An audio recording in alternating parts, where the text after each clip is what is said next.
Thanks for listening to Better Business, Better Life. I'm your host, Deborah Chantry-Taylor.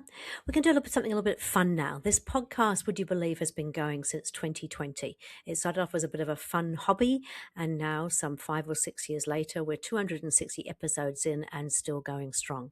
Each week I produce a new episode, but I thought it might be fun to bring back some of the old episodes and leave them just exactly as they were. So no tweaks, no edits. So there might be a little bit of poor quality in there, but at least you'll get to see and hear from some of the most amazing business people that I've spoken to over those 5 or 6 years.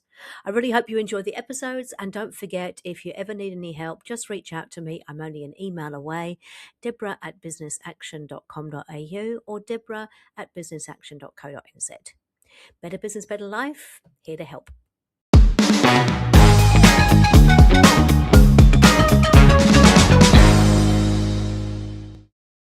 So welcome to another episode of Better Business, Better Life. Today I am joined by Liam Forde, who is the CEO and founder of The Zone Global. And we've just been having a chat in my office for about the last hour and a half or so about life, the universe and everything. So super excited to find out from Liam for you some of the things that he has experienced in his lifetime. Welcome. Hey, thanks, Deborah. It's really great to be here. And of course, I'm a fan of EOS, so I don't need to plug it, but I always will. Thank you very much. I appreciate that. So I like to always ask our guests to give us a little bit of a history about themselves, so their background, where they came from, and a personal professional best that you've had in your life.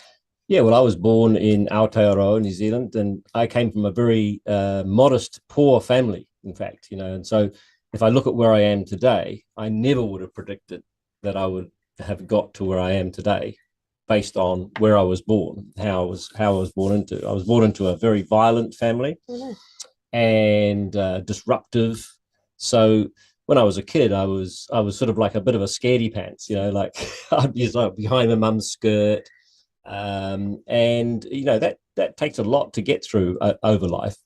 But she was my rock, because she was the kindest person I know, and the kindest person I know today in my family. I mean, I'd come home and there'd be people sitting around the dinner table I'd never met before. And she'd say, "Oh, I just found them on the street and they looked hungry, so I made them dinner." And then, I'd see people steal stuff, and I'd say, "Hey, Mum, that person just talked." She said, "They probably need it more than me." Wow, that's an amazing lady. Yeah, that was a bit of my background. And then I started off wanting to be a vet, so I went down to Massey University, for those of you who know, which is this little town down in this middle of nowhere, bloody freezing. And but I really found that I loved animals too much, and being a vet, you have to be sort of like quite cool and removed from it. Not that I'm saying vets don't love animals, they do, but I couldn't do that. Well, you can't afford to get involved on a day-to-day basis. It would destroy you. Yeah, exactly. That's what I found. So I ended up then doing a science degree, and as part of that, I did psychology, and I found that really, really interesting. So anyway, I left New Zealand at, I don't know, 20, or when I finished my degree. Got on an OE, went to Australia, worked on a building site, made some money, went to the UK. And then I stumbled into starting my own business, or becoming part of a business, which was in the recruitment area. Really? Yeah. It was really crazy. I just liked people. And anyway, I grew that business to, it was about a $30 million business, and we had 600 people. So I grew quite a large business, and I realized, I was quite a good entrepreneur. But the real story is that I came back to New Zealand, and I was at a party with my cousin's place, and I was sort of big noting, and I've got this business, and this is quite a few years ago now, like maybe 25 years ago. And he called me aside, and he said, "Mate," and I said, "What's that?" He said, "You've turned into an asshole." Yep. And I was like, "Shit, I have," right? Yep. And I realized that I'd left New Zealand, this sort of like entrepreneurial sort of Kiwi kid, and I'd actually let fame and fortune go to my head, and I turned into an asshole. I really, honestly, I looked at myself in the mirror and I went, "Wow, this is not who I want to be." And so I decided to change everything. And so I then reinvented myself and started a new business here in New Zealand, which was all about helping people become reaching their full potential. And that was the precursor to the zone where I'm currently now, and which is about helping organizations become exceptional. So that was my story about getting to becoming the CEO and founder of the zone. That's been now since 1999. Okay. I've worked in 35 different countries around the world. Wow. With hundreds of different types of companies and thousands of different people. And it's been a real journey of joy, helping people become, exceptional leaders, exceptional teams, and exceptional organizations, rather than being sort of mediocre and just accepting that this is okay. Yeah. And a lot of that's about making them more human. So our sort of ethos is become exceptional by being more human. I love it. So you must have worked with some really interesting companies, in 35 countries around the world, all different types of businesses, and it's generally the bigger businesses that you work with, isn't it? Yeah. So we've created a niche with the sort of the larger businesses. So most of our businesses we work with are like 500 to 20,000 people. We could work with bigger companies if we want. I've got a team of like now 17 people around the world, and we enjoy that. Because two reasons: because you're making a bigger impact, so you're making an impact on a larger number of people. Yeah. And why I enjoy working with organizations is because they get behind borders. So a lot of the companies we work with are country organizations, they're global organizations. They might be in 10, 20 different places. So, one of my favorite jobs was back in about 2011 when we had 19,000 people in 14 countries, and we completely changed the culture of the organization across all those borders. And how we did it was, you might say, how the hell did you do that? That's my next question. Yeah. But what we did, we trained 150 of their people. So we have a technology we call the Zone Way, which is a way of engaging and upscaling and making organizations and teams and leaders exceptional. And we trained them in that methodology, but we started with a methodology called appreciative inquiry. And for those of you who don't know what appreciative inquiry is, it's based on positive psychology. So if you go into a room and ask people what's wrong, they love telling you what's wrong with the business, right? They'll say, "Oh, this is wrong, that's wrong, this is terrible." But what this researcher found is that when he was doing research on this, he found that the number of people coming to see him to tell what the business wrong started to decline, and nothing really changed in the business, right? So he thought, I wonder if it's the way I'm asking the questions. So then he asked some neutral questions, and the attendance went up, but still started to taper off. And he thought, I wonder what happened if I asked just positive questions like, when we're at our best, what do you see? Yeah. And when you're at your best, what do you see? And what are the things that really enable people to be at their best here? And what he noticed was people went away feeling energized, excited, and more people were queuing up to come and do an interview with him. Yeah. Okay. And what he found is through that process alone, change started to happen, because he was changing our natural human lens from looking for what's wrong to looking at what's right. Because we're naturally wired to look for the dangers, because it's a survival technique, right? Yeah. So when you ask people to look for the positives, you get a whole different mindset, and people start then looking at all the positives in what they do, and they do more of the positive things, which means there's naturally less time to do the negative things, right? So you just get rid of those naturally. And you still need to lean into some things that are broken. Sure.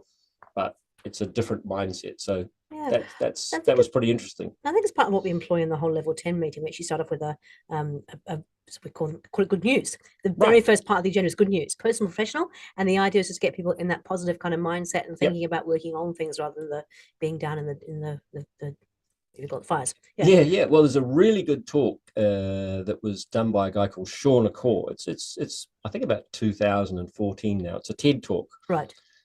Watch that. So if you put that in your show notes, it's a TED talk and it's called The Happy Secret to Better Work. Right. And it's one that we show all of our clients, and it's all about positive mindset gives you positive results. Mm-hmm. And he's got a lot of research and a lot of data that actually backs that up. So, and it's a really funny talk too. So Okay, it's worth watching. I should pop that in the links. Wonderful. Okay, so in terms of, working with all these different businesses, what have been some of the challenges that you've seen in these businesses because they're all continuing to grow, aren't they? Yeah. So they're all primarily growth businesses. Yep. And what you find is it's probably no different than the small business, to be honest, just at a different scale. So we can share notes on this, but as they grow, I'll tell a story that I tell, which might amplify it a little bit, which is you have 3 riders on the back of an elephant. Yep. And one wants to go straight ahead, one wants to go left, and one wants to go right. So, the one that's trying to maneuver the elephant straight ahead, and one at the back wants to go left, one at the wants. And so the elephant's getting confusing messages about direction. Mm-hmm. And so what does an elephant do when it has confusing messages? Do you know? Well, sit down? I don't know. That's what I would do. Yeah. Well, almost. It stops. Yeah. Now, if you think of the elephant as your organization, yes, and the 3 riders on the back as your leadership team or your leaders in your team, if you have, messages that are misaligned, or you have misalignment at the top, it's going to slow your organization down or stop it.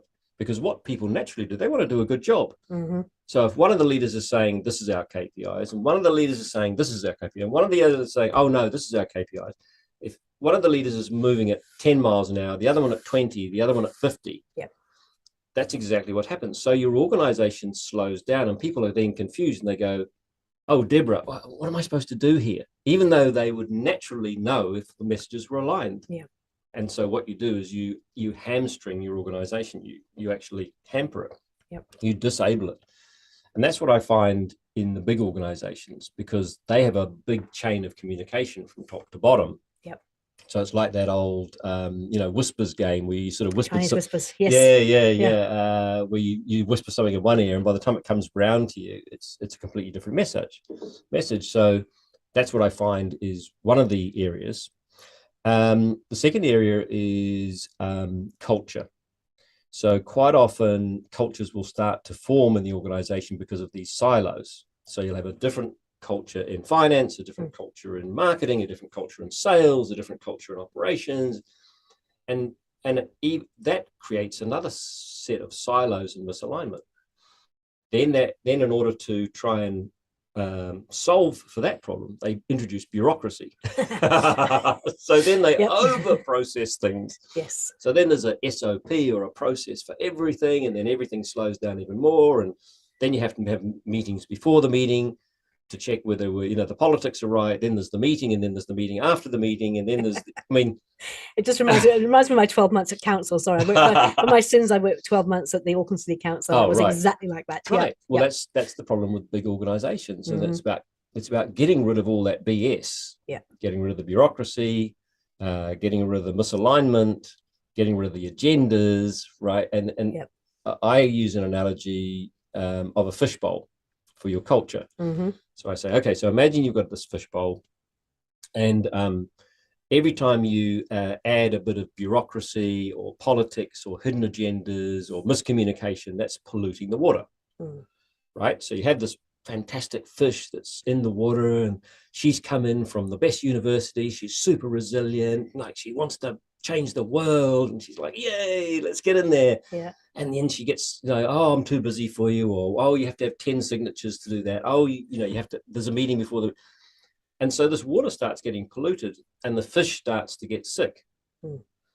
Now, what do you do when the fish starts to get sick in polluted water? You change the water, or do you change the fish? Now, what you find is corporations do is they change the fish, right? When you ask kids, I go to schools and I ask kids this, and I say, hey, what do you do? And they go, change the water. Yeah. Right? Instead, and this is what happens in big organizations. The water gets cloudy, miscommunications, bureaucracy, and all those things. They start to dirty the water. The fish start getting sick of work, sick of all the BS. And then they start talking behind the water cooler or the seaweed, right? Yeah. And guess what? then they become part of the problem. Yep. And then they're actually polluting the water themselves. And when they realize that, they go, wow.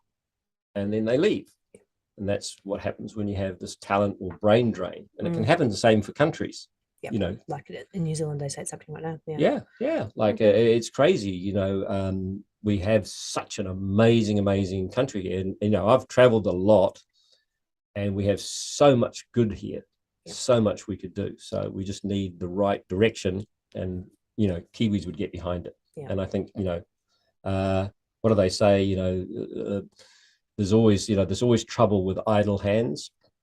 So if people are working towards something collectively, then we can do great things. So okay. So when you first start with an organization, what is the first thing that you actually do?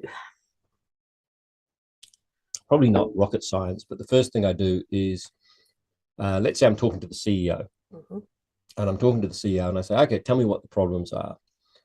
And I wait for the CEO to start pointing fingers, because this is the perfect moment. Oh, it's the people. It's the people, it's technology, or someone in my team. And then I say, okay, great, cool. So I'm just going to stop you there, make an intervention. So who recruited this person? Oh, I did. Okay. Right. Excellent. Okay. And who's leading this organization? Well, I am. Okay, cool. So the first thing is to look in the mirror. Yep. Because if you're playing the blame game, then you can't be taking full responsibility for what you have created. Okay. And everyone has, you know, unless you're a brand new CEO and you're coming in and you're not been part of the problem, there's the issue straight away. So first of all, do you take responsibility and accountability for what has been created? Yep. Because if you don't, you're not going to fix it. And the second thing then I do is, okay, cool. Now, what was your vision when you came here? Or what is your vision? What do you really want to create? What would amazing, what would exceptional look like to you? Not just ordinary, not just a little bit better. You know, shoot, sky's the limit. Because that stretch in consciousness helps people wake up. Because then they are held to a higher account. I say, okay, so if that now becomes your CEO, so you're no longer the CEO, but your dreamers, and you report to that dream, then we start getting things really interesting happen, right? Yeah. Oh, okay, so I'm not really the CEO. I'm just like a caretaker of that dream. And then, you know, quite often I'll have a meeting then with the exec team and have the same process with all of the exec team. So I sort of do a discovery process with all of the exec team, and then I'll put it all together and present it back to them. And, you know, often I'll have a situation where I'll talk about, okay, so you're all here now because you've fought your way to the top, right? And that's what's got you here. But that's not going to get you to be a leader of an enterprise. Because as a leader of an enterprise, you need to collaborate across the whole organization. Yes. And if you're not fully aligned and you're not got each other's backs and you're not fully committed to each other's, you know, success, we have a problem.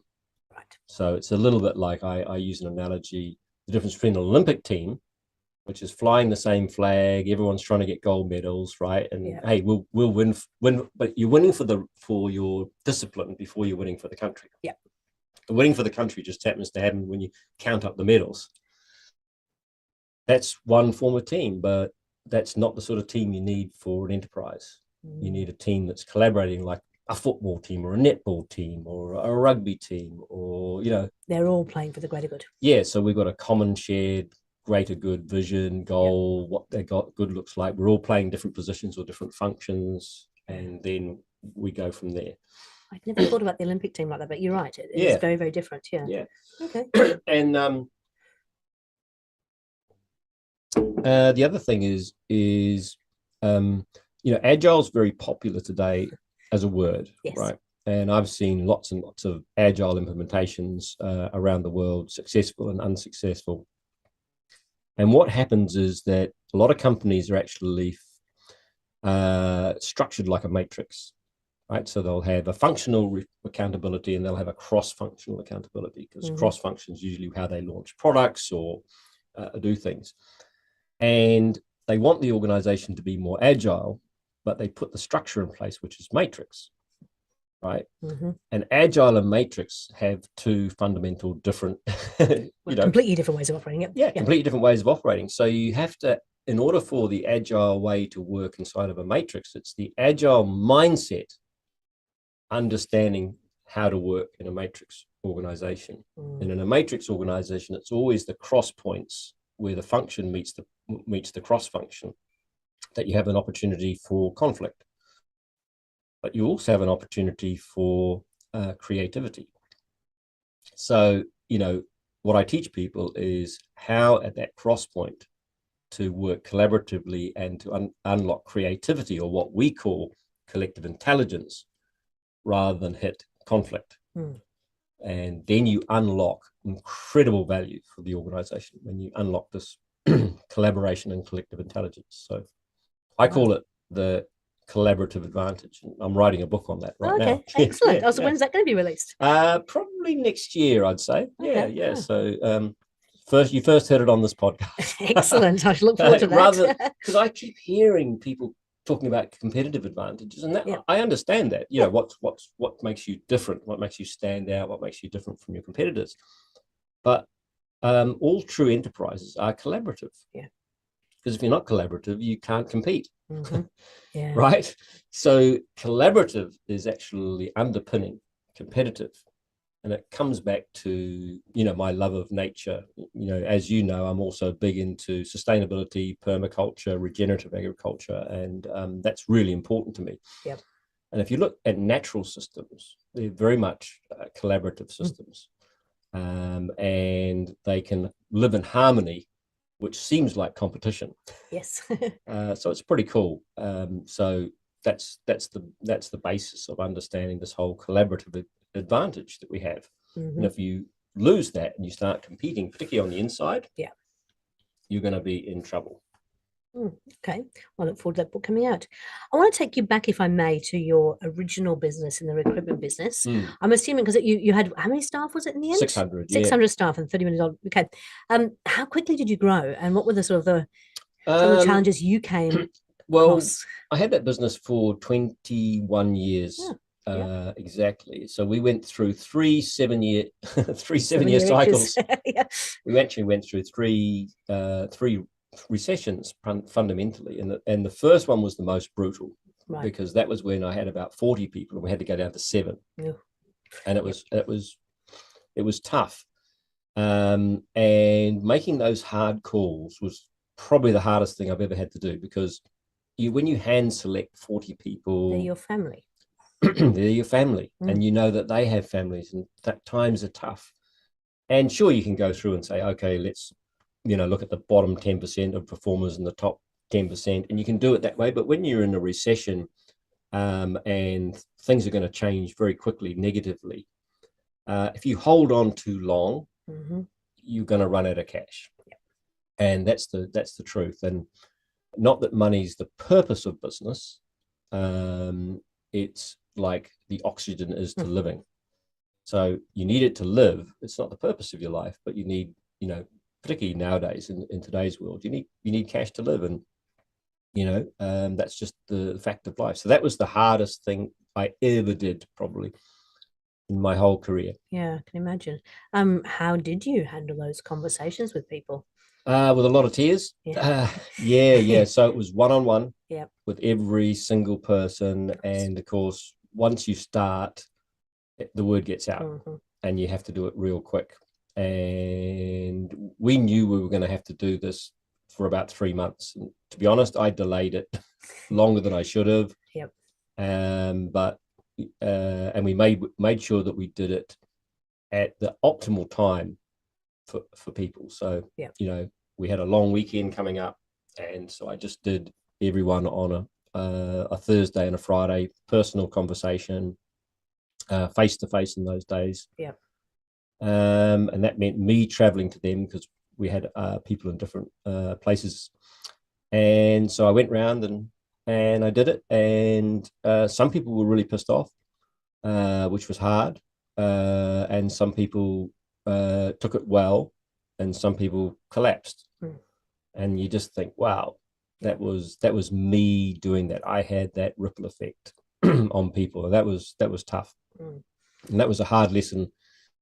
And the lesson from that is that grow responsibly came from that.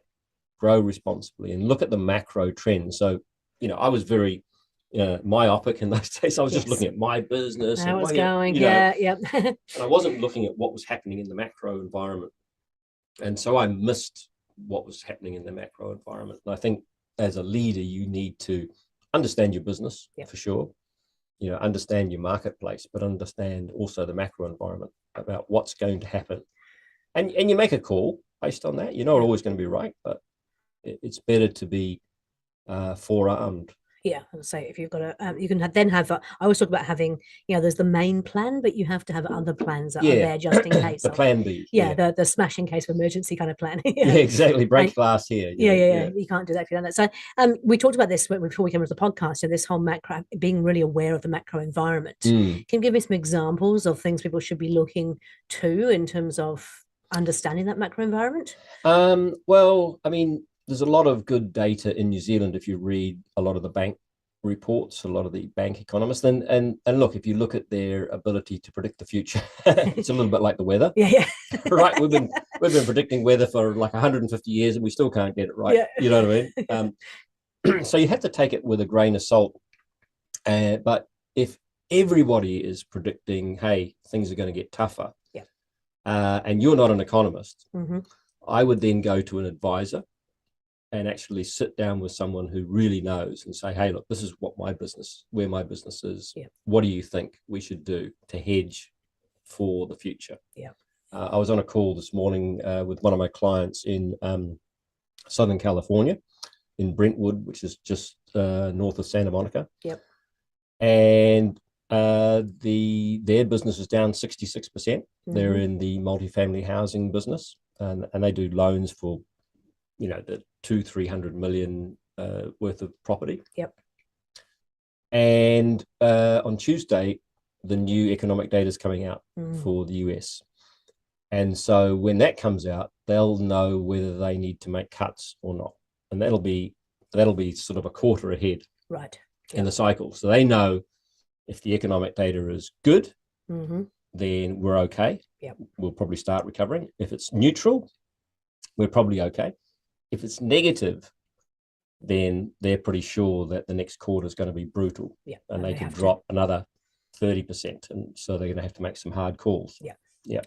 As you said, it's just about being prepared for that, isn't it? So it's better to not be blindsided, but actually knowing that is a potential opportunity, and it may never happen. Well, no one knew about COVID. No one knew about where where it was going, what it was going to do, and what the impacts were. But now we know enough so that we can know that there will be an impact. The global financial crisis, New Zealand weathered the storm very well in that, and the government saying, hey, I think we'll weather this this recession very well, and we very much could do. We might, but you've got to have a plan B, as you say, and maybe even a plan C, right?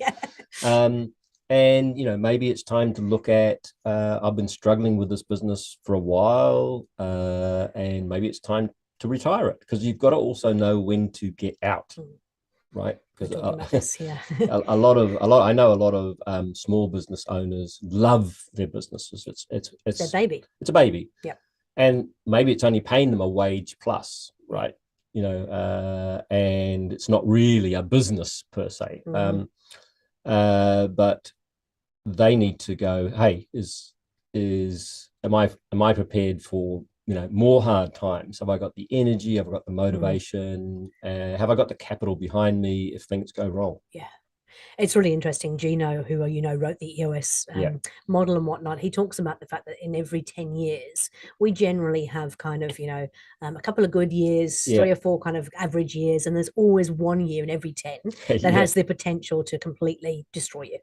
And you've got to be prepared for that. And it's naive to think that it's not going to happen. And I think sadly a lot of, probably there's more the small business owners, but even some of the medium-sized ones do get affected by it. It's that they haven't got the plans in place. They haven't got that 6 months worth of cash flow. sitting in the bank ready to get them through it, and Yeah. having the plans to make decisions quickly. Because sometimes you have to, as you said, if you hadn't made those decisions quickly, sure, it affected a lot of people's lives, but it meant you could come back and you could then affect a whole lot more lives going forward. Yeah. Well, a lot of the, probably a third of those 40 people came back. Oh, yay. Yeah. Oh, that's good news. Excellent. But I mean, that was the good news. But of course, you know, sometimes you lose faith with people, and so it's, you know, it's not good. It is what it is. Yeah. Okay. Right. Okay. So I often ask, or if I always ask, I guess, to give 3 kind of top tips. We like to be quite pragmatic on here. So if you think about, you know, mid-sized kind of business owners, what are the 3 things that you've either learned from working in your own business or working with the amazing business you work with that you would take both from a personal and professional point of view? Well, one of the things that we do is we say that there's the 3 levers of performance. Yep. And that's strategy, culture, and execution. Now, I know EOS is probably one of the best execution platforms out on the planet. So if you haven't got really good execution, then you need to really lean into that. If you haven't got a really good culture that supports the strategy, then you need to really lean into that, because you're going to lose talent. And when times are tough, you don't want to lose talent, because talent's usually the first people to go.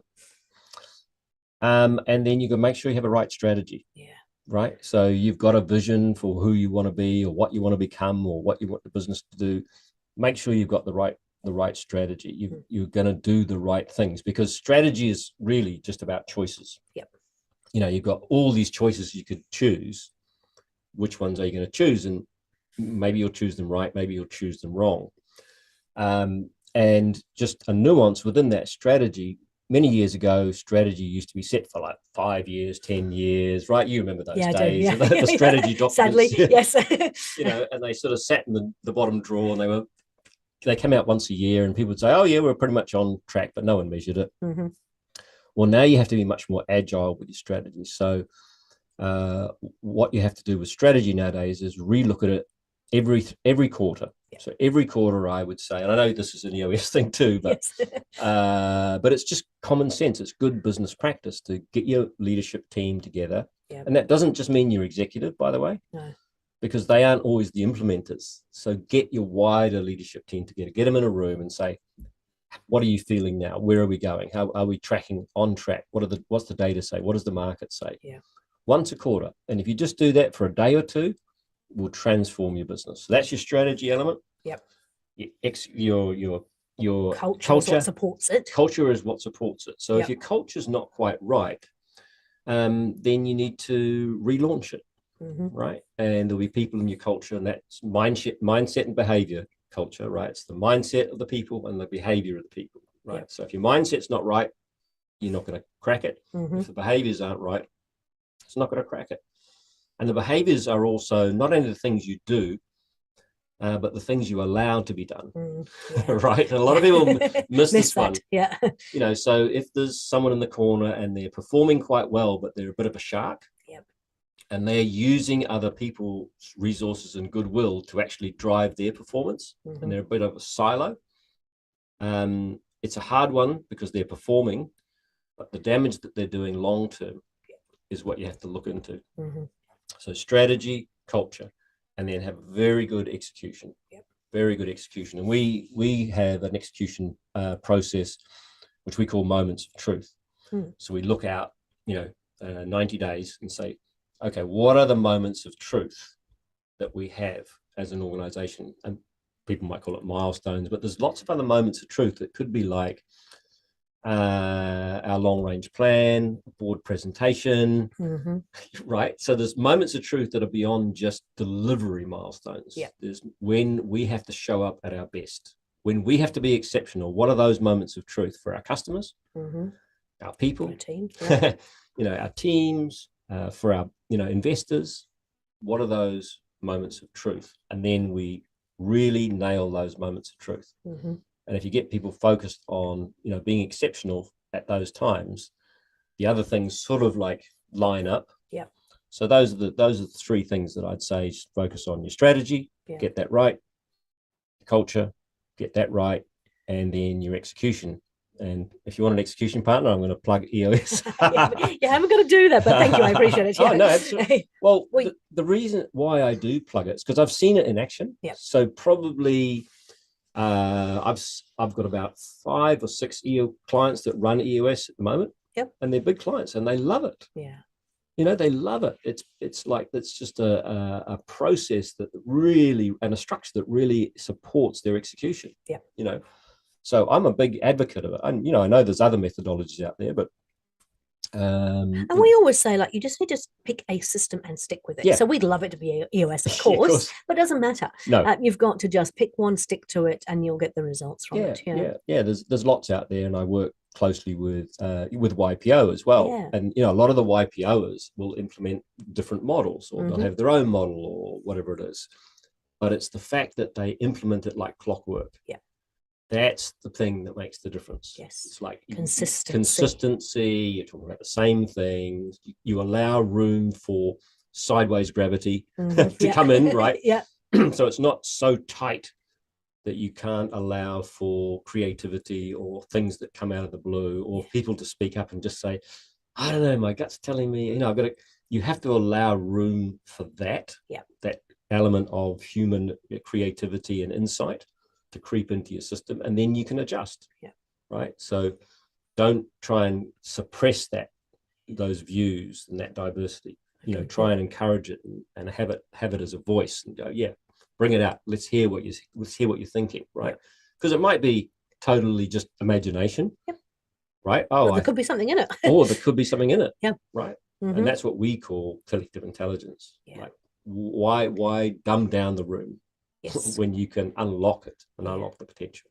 I give an example. I was working with a company the other day who actually does food manufacture stuff. So they've got a chef who's on the leadership team, and we're having some issues financially. So we're talking about cash flow and financial stuff. And it was actually the chef that came up with the solution in the end. Yeah. Now, it wasn't his area of accountability, responsibility, but nevertheless, because we're all working for the greater good, we're all going, well, how can we contribute? And it's just that diversity of thought, I think, that can really challenge some of the things you do. Yeah, well, we're all in the same boat, basically, and we should all be rowing in the same direction, and if we are, then everybody's voice is equal. Yep. And at the end of the day, the role of the CEO or whatever it is to maybe take some hard decisions, but also to empower their team to take most of the decisions. Yep. And for their teams to empower most of their teams to take more of the decisions that are interfacing with your customers or your clients, or however because they are there, Johnny on the spot. Yeah, they're the representation of your entire business brand. Name it. Yeah. I forget what was it. Mike Tyson who said, you can have the fight plan can be as great until you get the first punch. You know what I mean? And then you're like, wow. Whoa, yeah, I wasn't expecting that. Wasn't exactly. Yeah. That's a little bit like life, and it's never been a straight line for me, and I've never met anyone whose life has ever been a straight line. No, we kind of get taught that even with business, we've got that whole hockey stick growth thing. I've never seen that in a business yet. No. I shouldn't say never. I have seen one outlier that definitely did do that, but in general terms, there's lots of little blips on the way. Yeah, it's like a whole regression analysis, isn't it? It's like all these dots scattered across the line. You draw a straight line through it. That's for statistical purposes. That's not life. That's not life at all. So I'm just really interested. I mean, I love the fact that you're talking about giving accountability back to people and putting it back on them. I think that's really important. It's kind of like letting go, but within the boundaries and the things that you've set within your culture and within your measurables. For my listeners who tend to be a little bit more mid-sized, potentially looking to grow into that next level up, any kind of last words of advice for them in terms of, because you had 600 staff, that's a significant size business. What changed? Was there anything that changed in between being a mid-sized to being a slightly larger business? I think fundamentally I set the culture. We set the vision. Yep. And then we systematized. Yeah. Right. Yep. I don't think there's any magic. No. Right. You can't scale a business when it's like you're reinventing the wheel all the time. Yeah. Right. Well, how do we do this? Now, I'll tell you what, I was chatting to someone the other day. Yeah. And this is how bad their scaling is. Now, they've got 800 people. We were chatting on a completely different topic. So I was training these champions to go around and re-energize the business. We were getting them to talk about the vision, the strategy, the values, and the finances, and how to have low cost or no cost ideas, right? Because the business was struggling. So I'm on the call there, and someone says, "Oh, one of the people in the workshop said, that's terrible. We need to get better systems." And she said, "Well, what's an example?" And she said, "Oh, I spent 2 weeks creating this mail merge document to send out to all our drivers, and it took me ages, and I had to get all the emails and then send them out one by one." And she said, "Have you ever heard of this thing called mail merge?" And she went, "No." And she showed her this thing where she could import all of the email addresses into one spreadsheet with pretty easy, and then just press a couple of buttons. Off you go, send it. Yeah. And it went out by email. And she was like, "Oh my God, I didn't know we could do that." Right. Now, on the same call, there was someone who said, "Yeah, I had the same thing in a workshop I did, and they didn't even know we had DocuSign." And the woman that said in the other, she said, "What's DocuSign? Have we got DocuSign?" Yeah. And he went, "Yeah." She went, "Oh my God, I didn't know we had DocuSign."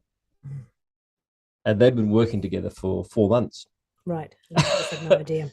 Right hand doesn't know what the left hand's doing. Yeah. That's an example. If you don't systematize your business, and that, you'll never be able to scale it. So that would be my advice to, that small to medium sized enterprise, to really look at how are we going to scale? How are we going to automate things? How do we do things that still deliver to the customer experience, that still deliver to the people experience, but take away all that friction that's unnecessary? Because as you know, one of the other things that I do is I'm a flow coach. Yes. Right. So, and flow is all about, one of the elements is about taking friction out of your life. So when you wake up in the morning, if you've got 15 decisions before you can even get out the door, you've just wasted a huge part of your mental capacity, right? Yes. You're going to be exhausted getting out the door. You think, "Oh my God, thank God I got," get into the car. You think, "Oh my God, I can have a rest on the way to work," right? You're already fried. Yeah. And it's just simple things, isn't it? Like, I actually have a uniform. Right. I have a uniform for work, and it's just a handful of dresses, and always the same jewelry, and always it's just consistent. Yeah. Which means in the morning I wake up and I go, right, pick a dress, put on the jewelry. Yeah. You've got, off I go. Yeah. 3 or 4 choices at max, and then that's similar sorts. 3 or 4 choices for breakfast, and just get on with it, because what you look like and what you eat for breakfast. Sure, what you eat for breakfast, nutrition is important, sure. but if you're wanting to make a difference in the world, then the time that you've got to make a difference, that's where you want to be in flow. That's where you want to be at your best. That's what you want to be exceptional at. So all the other bits and pieces, take out the friction. Take out all the friction. And if you spend all your day in the morning, one client I had recently here in New Zealand, what he did, he said, "Oh, I've got a good routine in the morning." I said, "Oh, what do you do?" He says, "Well, I get up in the morning. I get up about like 5:36. I go down, I make myself a coffee. I grab the Herald and I sit in bed and read the Herald. And then, And I said, "Oh, okay, cool. How do you feel at the end of that?" He said, "Yeah, I feel a bit tired." And I'm like, "Dude, you have just wasted the best 90 minutes of your morning." Day. Yeah. Reading news, doom and gloom, blah, blah, blah. Yeah. And he's like, "Shit, I hadn't thought of that." I said, "You've got dogs, haven't you?" And he goes, "Yeah." I said, "Okay. So tomorrow, what I want you to do is get up in the morning, don't have a coffee first thing for a start, just get some blue light, and because that's a stimulant, getting out in the morning.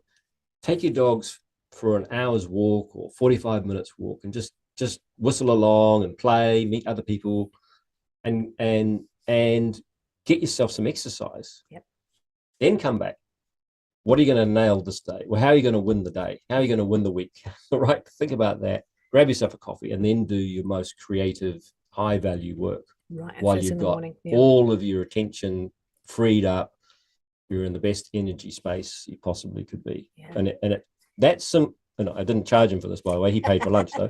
Excellent. He's called me back later and he said, "That's changed my life." So the Herald, we've lost your reader. But I used to be an avid watcher of the news, but the first thing I do when I get home from work in the evening, I'm even video on my Sky and then watch it. And I suddenly realized it wasn't doing any good, and I stopped doing all that. And we now do go for a walk every morning with the dogs, rain, hail or shine. We bought ourselves some great wellies, and we go out there and we splash in the puddles. And I tell you what, it is just the best way to start the day. And when you don't do it, that's when you actually feel a bit bleh. And you can talk about you can talk about the business or ideas. Hey, Yeah. like that's why ideas come to you when you're relaxed. Yeah. Because as soon as you relax, you shut down this prefrontal cortex, which is your thinking brain or the CEO brain, and you access your pattern recognition system. Yeah.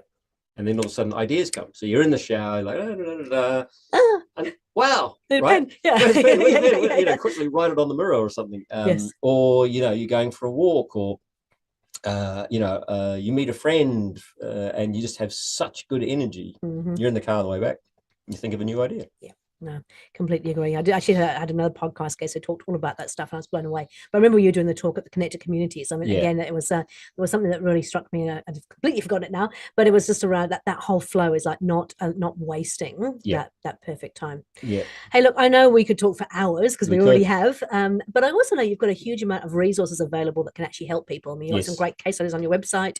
You've got, have you already written a book? Or is this going to be your first book? This is my first real book. I wrote a short book for my TED Talk. Oh, yeah. Yeah. So your TED Talk. So what is your TED Talk title? It's the TED Talk title is What's Really Killing Us.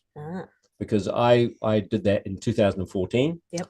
And what I saw was, and through my experiences, how people are suffering at work. And work is not engaging or inspiring for most people. Most people, it's clock in, clock out. And you can see that from the research from Gallup, for example. It was like 60% of people, all they do is clock in and clock out just to get a paycheck.